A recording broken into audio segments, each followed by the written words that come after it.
चाहिए डिसेबल्ड को, और उसमें लिख दिया कि 2 SC ब्लाइंड होंगे, 3 ST ब्लाइंड होंगे, 4 OBC ब्लाइंड होंगे, यानी उसको रिजर्व होंगे। उसको केवल ब्लाइंड लिखना चाहिए था, ब्लाइंड लिखना चाहिए, यही लॉ है। तो यही गड़बड़ तो दिया न दिया बराबर है ना यार, बराबर कैटेगरी में ही दिया दे देना है। सब कैटेगरी को कैटेगरी से वो दैट इज नॉट परमिसिबल। आप तो एडवोकेट हो यार। On the face of it this is wrong. जी तो क्या कहें, यही हुआ था इसके। कोई अधिकारी मिलने के लिए तैयार ही नहीं हो रहा है। पिछले 1 महीना से हम लोग प्रयास कर रहे हैं, लेकिन कोई मिलने के लिए तैयार ही नहीं। भाई अब क्या कर सकते हैं। तो हेलो दोस्तों, जैसा कि आप लोगों ने सुना इस ऑडियो क्लिप के माध्यम से, ये थे जो कि आपके ब्लाइंड केस के महासचिव हैं रोंगटा जी, और साथ में दूसरे थे यहाँ पे आप देख सकते हैं दोस्तों। तो ऑडियो क्लिप के माध्यम से दोस्तों आप लोगों ने सुना जैसा कि यहाँ पे रोंगटा जी और आलोक श्रीवास्तव की वार्ता हुई है इसे लेकर कि भाई कब तक जो है ब्लाइंड केस में के अभ्यर्थियों ने जो केस किया है उसमें किस किस तरीके से किया है। ST SC ऐसे नाम देकर किया है कि ST वालों को इतना मिलना चाहिए रिजर्वेशन ब्लाइंड के में, और ST वालों को अलग से। तो ये कुल मिलाकर देखिए अलग अलग तरीक़ों से फंसाया गया है ब्लाइंड केस को। और ऐसे में आज ये कॉज लिस्ट जो जारी हुआ है ब्लाइंड केस को लेकर आज हम समझेंगे थोड़ा सा कब तक इसकी सुनवाई हो सकती है। जैसा कि आपको दोस्तों स्क्रीन पे दिखाई दे रहा होगा, case likely to be taken up to 3/5/2021 दे सकते हैं। तो यहाँ पे लिखा हुआ है kindly take notice that the remaining business of the list dated of 26/4/2021 shall be taken up to 3 में, यानी कि आज जिन जिन केसों की सुनवाई होनी है उनका नंबर जारी किया गया है। यहाँ पे आप देख सकते हैं honourable mister justice Ashwani Kumar Singh, यहाँ पे ये पूरा का पूरा जो लिस्ट है।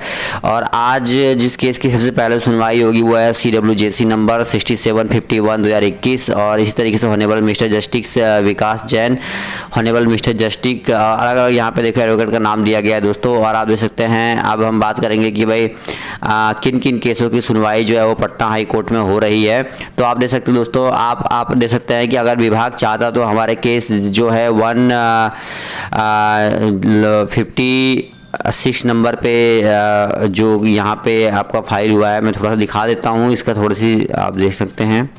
तो दोस्तों ये 196, सॉरी थोड़ी सी गलती होगी, 195 नंबर पे जो है हमारा जो केस लिस्टेड हुआ था। और मैं आपको ये दिखा देता हूँ, देख सकते हैं दोस्तों यहाँ पे आप देख सकते हैं कि फ्रॉम सीरियल नंबर 13, 24, 42, 45, 47 और 48, 51, 59, 61 to 72, 388 या 407। तो आप अनुमान लगाइए कि जब 407 नंबर पे यहाँ पे दे सकते हैं केस लिस्टेड है और इसकी सुनवाई अगर हो सकती है, दे सकते हैं आप यहाँ पे 338, 407 इन केसों की जो सुनवाई है वो हो रही है। तो क्या हमारा जो केस है दोस्तों यहाँ पे 195 नंबर पे जो हमारा केस लिस्टेड है 195 नंबर पे, क्या ऐसी सुनवाई नहीं हो सकती है? तो इन केसों की सुनवाई जो है पटना हाई कोर्ट में वर्चुअल मोड में चल रही है। तो ऐसे में सवाल ये उठता है कि किस सोच में और किस इंतज़ार में शिक्षा विभाग बैठा हुआ है और क्यों नहीं ब्लाइंड केस फेडरेशन का जो केस है उसे सुना जा रहा है। ऐसे में देखिए जैसा कि वकील साहब से भी वार्ता हुई आलोक श्रीवास्तव सर और जो ब्लाइंड केस के सचिव हैं रोंगटा जी, उनसे वार्ता हुई है। उसमें भी देखिए ये बात सामने उभर के आई है कि भाई लिस्टेड तो हो रखा है, मेंशनिंग हो रखी है, अब इसकी सुनवाई जल्द से जल्द होनी चाहिए, ठीक है। और देखिए यहाँ पे देखिए दोस्तों खबर आ रही है कि फर्जी शिक्षकों को पकड़ने के लिए बनाया गया मास्टर प्लान।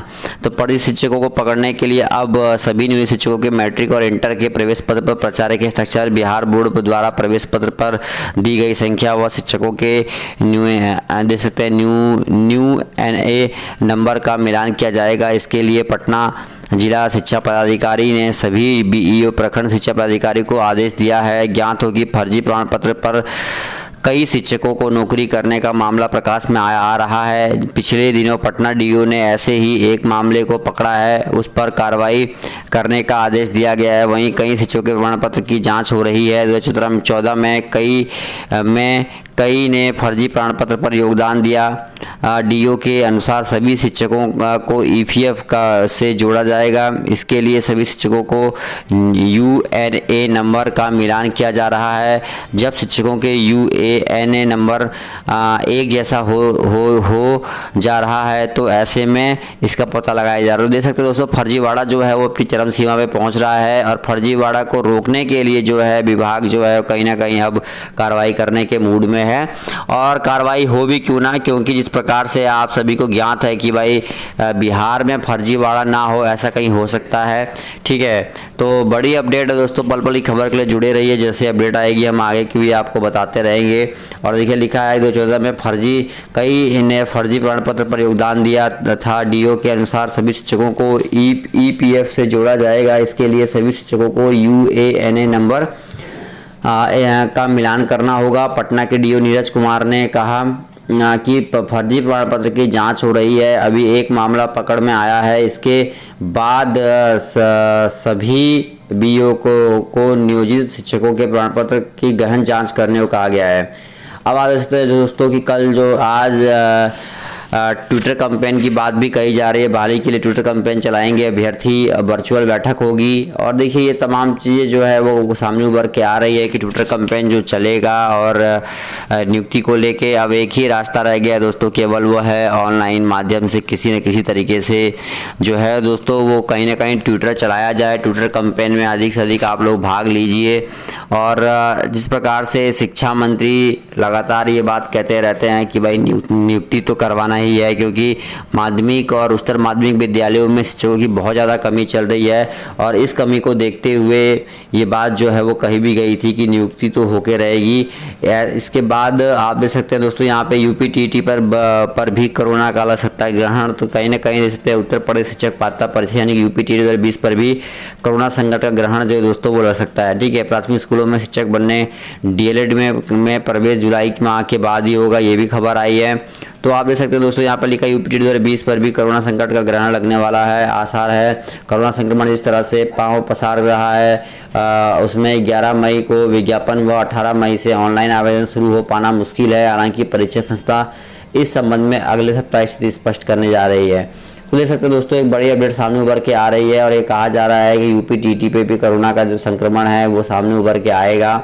तो ऐसे में सवाल ये उठता है कि भाई नियुक्ति तो करवाना चाहता है विभाग, लेकिन नियुक्ति के लिए क्या तैयार है।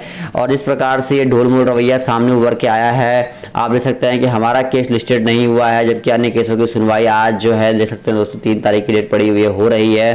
तो ऐसे में सवाल ये उठता है कि आखिरकार हमारे केस की सुनवाई जो है वो जल्दी क्यों नहीं हो रही है और कब तक 94 शिक्षक बहाली की प्रक्रिया में, जिस प्रकार से आप सभी ज्ञात है कि भाई राजेंद्र सर लगातार जो हैं अपडेट प्रोवाइड करते रहते हैं और कोर टीम लगातार सक्रिय रहती है। उनका कहना है कि अगर ब्लाइंड के जो अभ्यर्थी हैं उनके महासचिव रोंगटा जी अगर जिन्होंने ये केस फाइल किया है अगर वो मान जाते हैं तो बहाली की प्रक्रिया खुल जाएगी। ठीक है, तो देखते हैं क्या कुछ होता है। इस वीडियो में इतने से धन्यवाद, जय हिंद।